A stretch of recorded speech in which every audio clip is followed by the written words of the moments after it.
Mathematics के बारे में। 10th मैथमेटिक्स में 2 चैप्टर के बारे में हम चर्चा कर चुके हैं, त्रिकोणमिति और त्रिकोणमिति के अनुप्रयोग के बारे में। वो पूरा चैप्टर चैप्टर में क्वेश्चन बाय क्वेश्चन पूरा एक्सरसाइज हो चुका है। आपका अब है पृष्ठीय क्षेत्रफल और आयतन। पृष्ठीय क्षेत्रफल और आयतन, तो पृष्ठ का क्षेत्रफल कैसे निकालेंगे, आयतन कैसे निकालेंगे, ये है आपका 13वां एक्सरसाइज। इससे सबसे ज़्यादा बोर्ड में सवाल पूछा जाता है, लगभग 20 नंबर का सवाल इससे आपको बोर्ड में आता है। तो इसके बारे में जानना बहुत ज़रूरी है। तो इसके बारे में हम बिना समय गवाए आज इस पर सिर्फ डिस्कशन होगा, उसके बाद अगले दिन से आपको एक्सरसाइज वाइज क्वेश्चन हर एक का आंसर करवा दिया जाएगा, सॉल्व करवा दिया जाएगा।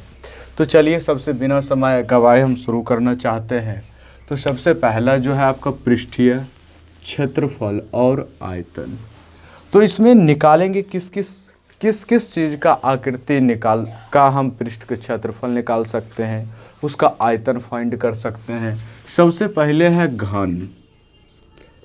तो घन है, घनाभ के बारे में, बेलन के बारे में हम पढ़ेंगे, शंकु के बारे में पढ़ेंगे, गोला के बारे में पढ़ेंगे हम, इसमें अर्धगोला के बारे में पढ़ेंगे।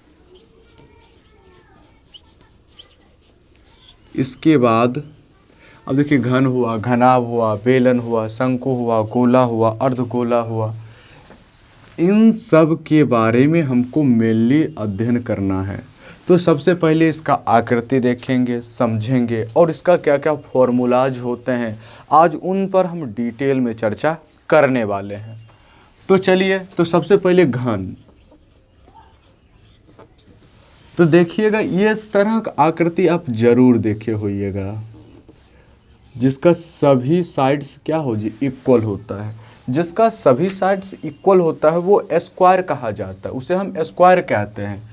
तो जब 2 स्क्वायर को मिलाते हैं, इसको इस कोने से मिला दीजिएगा, इसको इस कोने से मिला दीजिएगा, इसको इस कोने से मिला दीजिएगा, इसको इस कोने से मिला दीजिएगा, तो एक संरचना देखने को मिलेगा। जैसे आप पासा देखे होइएगा, तो पासा देखे होइएगा तो उसी के जैसा संरचना। तो जब 2 वर्गों को मिलाया जाता है तो एक क्या बनता है जी, आपका घन बनता है, 2 वर्गों की। तो वैसा त्रिविमीय आकृति जिसके सभी भुजाओं की लंबाई समान हो, वैसा त्रिविमीय आकृति।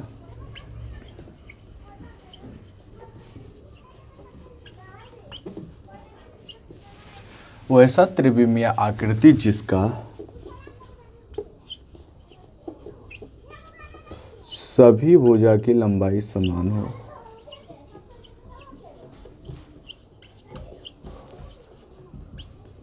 लंबाई समान हो, जिसका सभी भुजा की लंबाई समान होता है वो आपका घन कहा जाता है।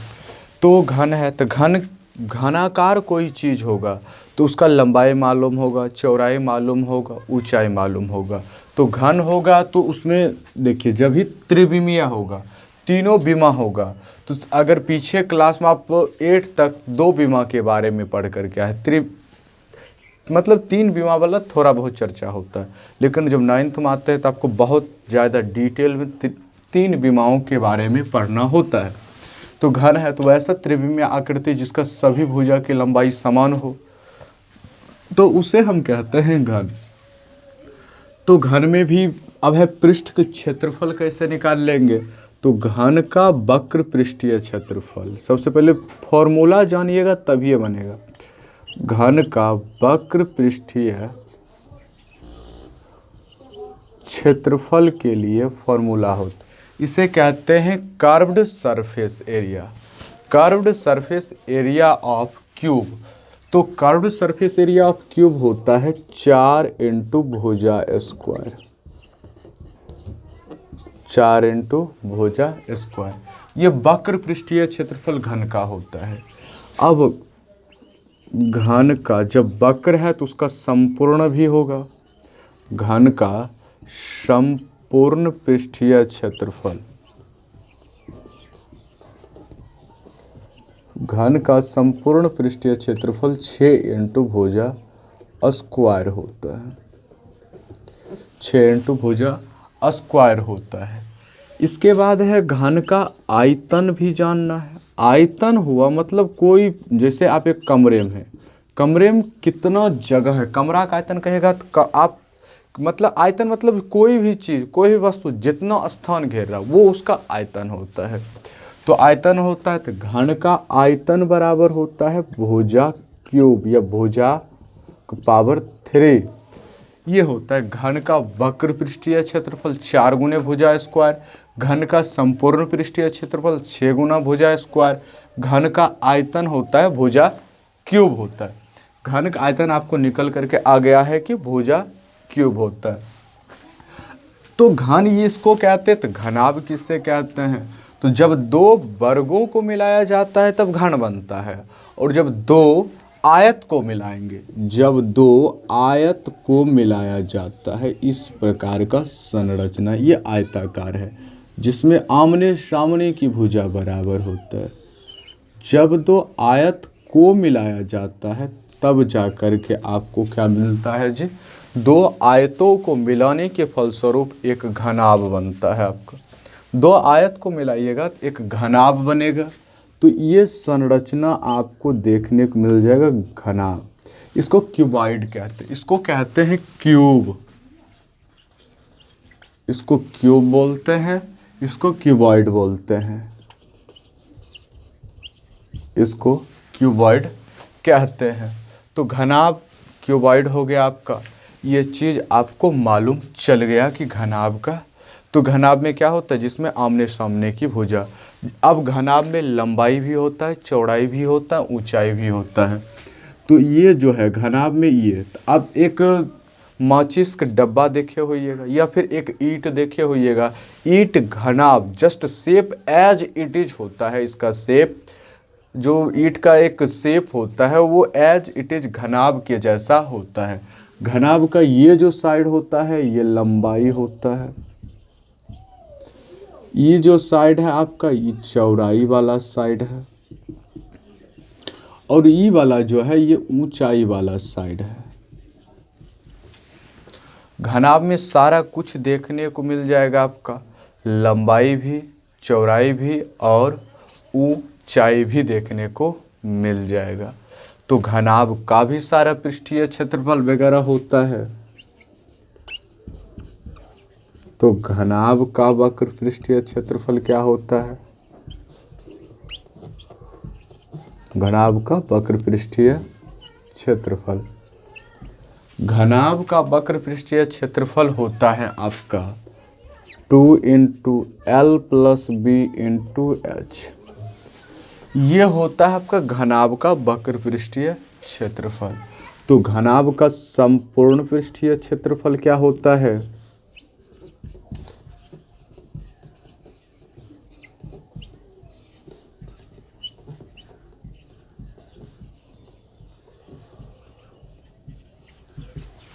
घनाभ का संपूर्ण पृष्ठीय क्षेत्रफल होता है 2 into L B plus B H plus H l, 2 into L B plus B H plus H l. अब है घनाभ का आयतन क्या होता है?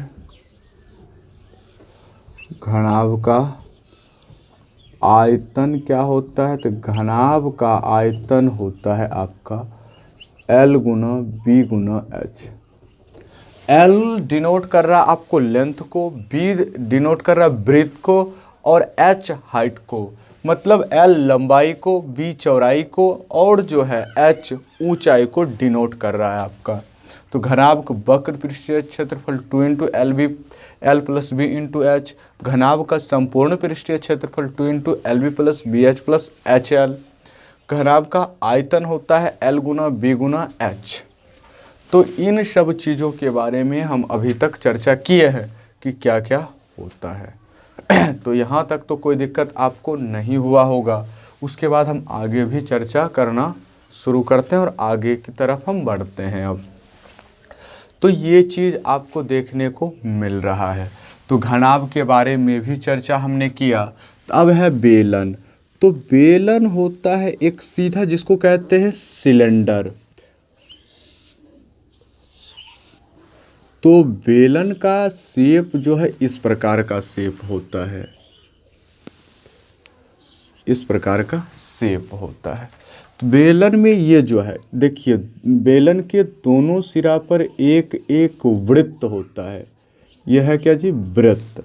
दोनों साइड एक एक वृत्त है। तो वृत्त आपको देखने के लिए मिल जाएगा।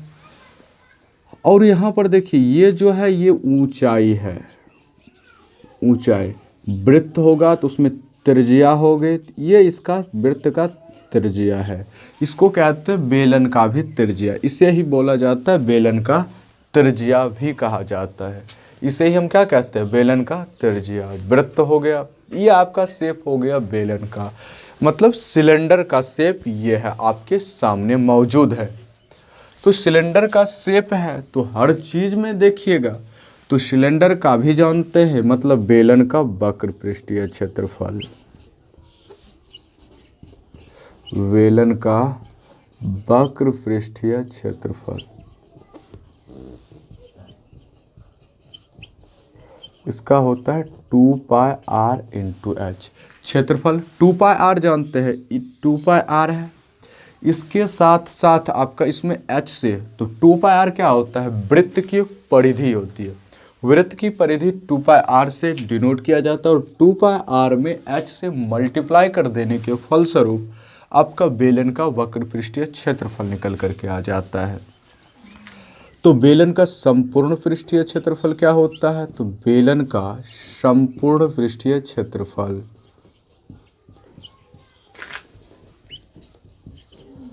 संपूर्ण पृष्ठीय क्षेत्रफल 2πr into r plus h, 2πr into r plus h होता है। 2πr into r plus H, ये बेलन का संपूर्ण पृष्ठीय क्षेत्रफल होता है। तो बेलन का आयतन क्या होता है, तो बेलन का आयतन जो है आपको ये होता है πr²h। ये बेलन का आयतन होता है। हमने अभी तक तीन चीज़ों के, तीन शेप के बारे में चर्चा किया है। एक घन के बारे में, दूसरा घनाभ के बारे में, तीसरा बेलन के बारे में। चौथा यहाँ लिखा गया है शंकु। तो हम अब शंकु के बारे में चर्चा करने वाले हैं। चलिए, शंकु शेप इस तरह, शंकु मतलब एज इट, इसको कहते हैं कोन, मतलब आप टोपी देखे होइएगा, इस तरह शेप में होता है आपका शंकु। इसे कहते हैं हम कोन, इंग्लिश में कहते हैं कोन। तो इसमें भी एक नीचे में क्या होता है जी, नीचे में आपको देखने को मिल जाएगा वृत्त। वृत्त में क्या होगा, त्रिज्या होगी। ये शंकु में चूंकि वृत्त जुड़ा हुआ है इसीलिए इसको कहते हैं शंकु की त्रिज्या। अब इसमें भी ये जो है ये सीधा लाइन दिख रहा है, ये शंकु की ऊंचाई है। ये आपको शंकु की ऊंचाई कहलाएगा। और वो टेढ़ा से सीधा आ रहा है, तो यहाँ पर देख रहे हैं 90 डिग्री कोण बन रहा है। तो एक यहाँ पर त्रिभुज बनता हो, त्रिभुज में जो 90 डिग्री का अगर समकोण त्रिभुज है उसमें एक सबसे लंबी भुजा कर्ण होती है, इसको कहते हैं तिर्यक ऊंचाई। चूंकि ये टेढ़ा है और ऊंचा के तरफ गया है, इसको कहते हैं तिर्यक ऊंचाई। इसको हम कहते हैं तिर्यक ऊंचाई। तो ये चीज़ आपको हर चीज़ के बारे में मालूम है, तो इसका फॉर्मूला भी जान लेते हैं। शंकु का वक्र पृष्ठीय क्षेत्रफल जानते हैं क्या होता है।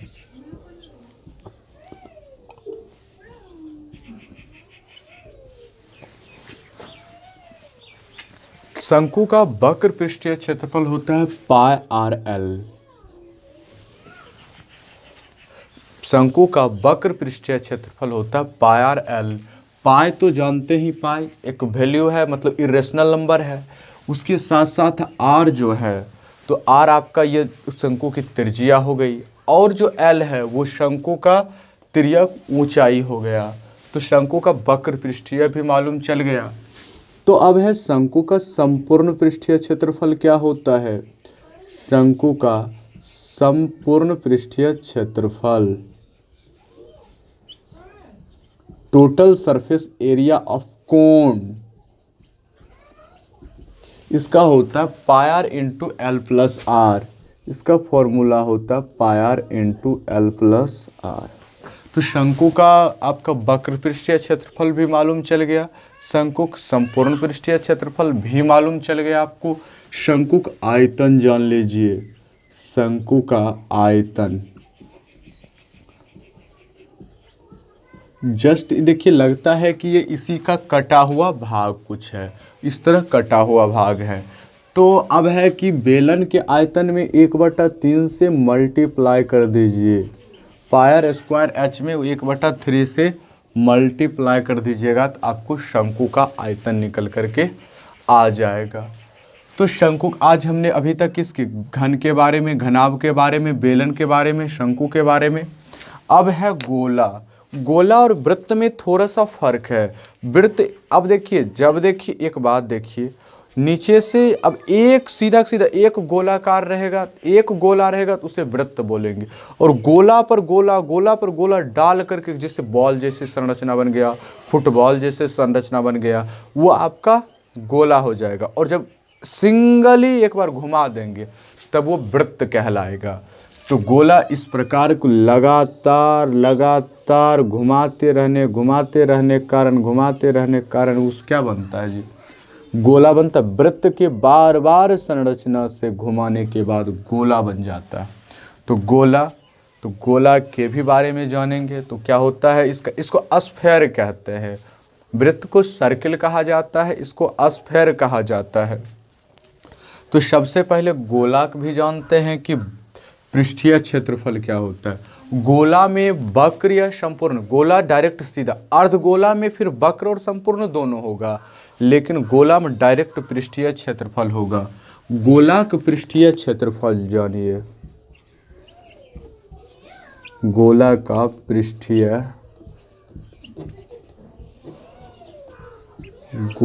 पृष्ठीय क्षेत्रफल होता है आपको 4 पायर स्क्वायर। इसका होता है गोला का पृष्ठीय क्षेत्रफल 4 पाई आर स्क्वायर। गोला का आयतन जानिए, गोला का आयतन ये बहुत इंपॉर्टेंट है बोर्ड के लिए। 4/3 पायर क्यूब होता है, आयतन हो जाता 4/3 पायर क्यूब। तो ये चीज़ आपको गोला का पृष्ठीय क्षेत्रफल 4 पाई आर स्क्वायर, गोला का आयतन 4/3 पायर क्यूब हो गया।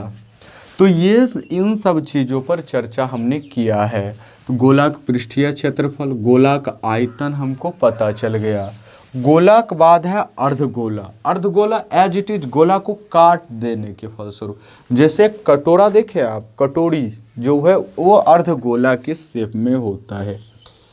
तो ये जो है आपका अर्धगोला का शेप दिख रहा है। तो जैसे दीप देखे होंगे तो वो भी अर्धगोला के शेप में होता है। तो दीप हो गया, आपका कटोरा हो गया, ये सब अर्धगोला के शेप में दिखने वाला चीज़ है। तो इन सब चीज़ों के बारे में हम जानेंगे। तो क्या सबसे पहले तो अर्धगोला, तो गोला के आधे भाग को अर्धगोला कहेंगे, गोला के आधे भाग को अर्धगोला कहते हैं। तो सबसे पहले जानते हैं कि अर्धगोला का वक्र पृष्ठीय क्षेत्रफल,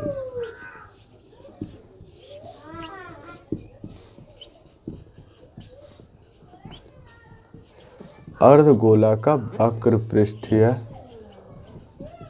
क्षेत्रफल। तो अर्धगोला में बोले थे ना कि संपूर्ण भी होता है, वक्र भी होता है।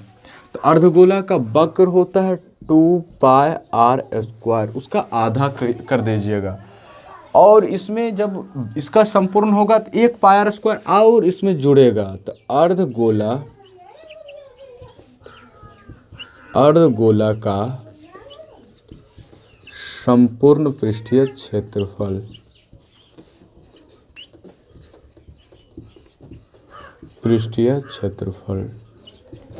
इसका होता है आपको, तो अर्धगोला संपूर्ण हो जाएगा 3 पायर स्क्वायर। आयतन में वक्र या संपूर्ण होने का कोई चांस ही नहीं बनता। तो अर्धगोला का आयतन अर्धगोला का आयतन।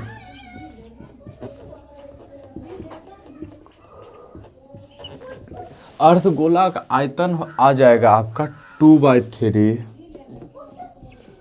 Pier cube. 2/3 पायर क्यूब निकल करके आ जाएगा आपके सामने। आज देखिए हम पूरा पृष्ठीय क्षेत्रफल आयतन में जिन जिन शेप्स के बारे में पढ़ा जाता है, जिन जिन आकृति के बारे में हम पढ़ते हैं, उन सभी आकृतियों के बारे में हमने सबसे पहले उसके बारे में जाना कि उसका शेप कैसा होता है। सबसे पहले हमने पहचानना सीखा। पहचानना सीखने के बाद हमने उसका फॉर्मूला, उसमें क्या क्या यूज होगा, इस चैप्टर में सारे फॉर्मूला के बारे में आज हमने जान लिया है। अगले दिन मतलब 13.1 एक्सरसाइज में जितना मतलब अब है टोटल एक दिन में तो हो नहीं सकता है, क्योंकि मैथमेटिक्स है, ये दूसरा कोई सब्जेक्ट है ना, मतलब सिर्फ बोलते जाए, यहाँ तो सॉल्व करना पड़ता है। तो 13.1 में जितना प्रश्न हो सकता है हम कोशिश करेंगे आपको जल्दी से जल्दी करवा दिया जाए। तो यहाँ पर अब इन सब फॉर्मूला को आप एक बार खुद से लिखिएगा, फिर याद करके देखिएगा। अब इतना फॉर्मूला में से कम 5 नंबर का फॉर्मूला पूछ लेता है, तो 5 नंबर आपको आज क्लियर हो रहा है। तो इन सब को दोबारा आपको वीडियो देख कर, एक बार मगर नहीं याद हो तो 2 बार वीडियो देख लीजिए, पीछे करके वीडियो देख लीजिए, और क्या कीजिए, इस सब फॉर्मूला को पहले याद कीजिए। जब फॉर्मूला आपको आ जाएगा तब आपको हिसाब बनाने में थोड़ा भी तकलीफ का सामना नहीं करना होगा। तो कल हम इन्हीं सब बात, जितना हिसाब कैसे बनेगा, ये टोटल इसका क्वेश्चन कैसे सॉल्व होगा, उन सभी क्वेश्चन में हम डिटेल में चर्चा करने वाले। हम जितना क्वेश्चन होता है सबको डिटेल में पहले समझाते हैं, फिर उसको फिगर के सहारा हम सॉल्व करके बताते हैं तो कैसे सॉल्व किया जाता है। तो इसी तरह अब आपको मैथ का हर एक चैप्टर का 10th का भी मिलेगा, 9th का भी मिलेगा, 11th के भी, 12th के भी। मैथ के अलावा फिजिक्स, केमिस्ट्री, बायोलॉजी, किसी भी सब्जेक्ट में आपको दिक्कत है तो आप हमारे व्हाट्सएप नंबर, जो हमारा व्हाट्सएप नंबर है 6204001475 पर 24/7 किसी भी समय कांटेक्ट कर सकते हैं। 24/7 किसी भी समय कांटेक्ट कर सकते हैं। आपको संस्कृत जानना होगा तो वो भी आपको बताया जाएगा। हर एक चीज़ के, हर एक सब्जेक्ट के बारे में आपको नॉलेज दिया जाएगा। आप मतलब आपके जो ज़रूरत के मुताबिक काम होगा, ज़रूरत का नज़रअंदाज नहीं किया जाएगा। तो ये वीडियो आपको कैसा लगा? अगर पूरा फॉर्मूला याद हो रहा है तब कमेंट बॉक्स में टॉपिक मक्खन लिखिए, सर हमको टॉपिक मक्खन हो गया है। उसके बाद अगर वीडियो पसंद आ गया है तो वीडियो को लाइक कर दीजिए, चैनल को सब्सक्राइब कर दीजिए, साथ साथ बेल आइकन के घंटी को भी दबा दीजिएगा। तो बेल आइकन की घंटी दबाने से फ़ायदा क्या होगा आप लोगों को कि जो भी वीडियो हम अपलोड करेंगे सबसे पहले आप तक पहुंचेगा, और जब आप तक जाएगा तब सबसे पहले देख सकते हैं, सबसे ज़्यादा अपडेटेड रह सकते हैं। तो अब है कि यहीं पर हम आज वीडियो को समाप्त कर रहे हैं। तो ये वीडियो तो आपको बढ़िया लग गया है तो तुरंत चैनल को सब्सक्राइब कर दीजिए। तो अब है कि आप देख ही चुके हैं, तो चलिए अब हम बात करते हैं। तो आपसे अब मिलेंगे, आप मिलेंगे।